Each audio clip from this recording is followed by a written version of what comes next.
Si elle se maintient en forme, ce n'est pas forcément parce qu'elle fait des abdos et des sessions gainage dans les salons de l'Élysée. En revanche, Brigitte Macron veille à garder une alimentation saine, dépouillée de gras et de sucre, et des nuits de sommeil complètes. Il faut une certaine hygiène de vie pour tenir bon à l'Élysée, surtout quand le palais est ébranlé par une crise sanitaire interminable.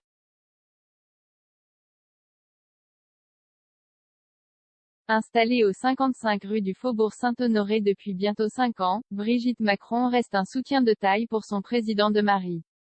En attendant de savoir si elle remplira pour un second mandat de première dame, l'ex-professeur de lettres de 68 ans se maintient de forme avec une alimentation saine et des nuits complètes. Alors qu'elle lance en ce début d'année sa 3e opération pièce jaune, Brigitte Macron fait la couverture du magazine Gala, qui raconte sa vie dans l'ombre du président.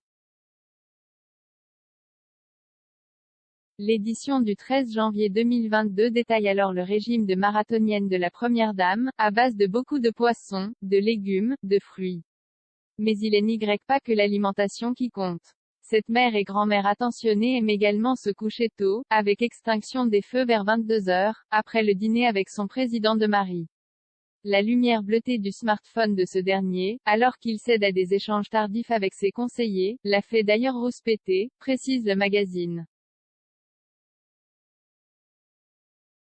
Ce mode de vie sain lui permettra certainement de garder la tête froide et tenir bon durant une campagne présidentielle déjà éprouvante, alors même que son mari n'a pas officialisé sa candidature pour un second mandat.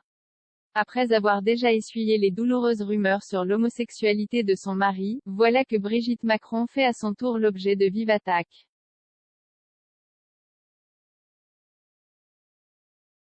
Fin 2021, la rumeur selon laquelle elle serait en fait une femme transgenre, dont le prénom de naissance était Jean-Michel, a été largement relayée sur les réseaux sociaux. Rumeur à laquelle elle a pris la peine de répondre avec fermeté lors de son passage au JT de 13 heures de Jacques Legros, mercredi. Ces attaques surviennent à l'aube de la campagne présidentielle, campagne à laquelle Emmanuel Macron n'a pas encore officiellement pris part. Même s'il a ouvertement confié son désir de se représenter. J'ai entendu qu'il en avait envie et qu'il n'avait pas pris sa décision. Donc, comme vous j'attends sa décision, a ajouté son épouse sur TF1, tout en assurant que son propre avis ne rentre pas en ligne de compte.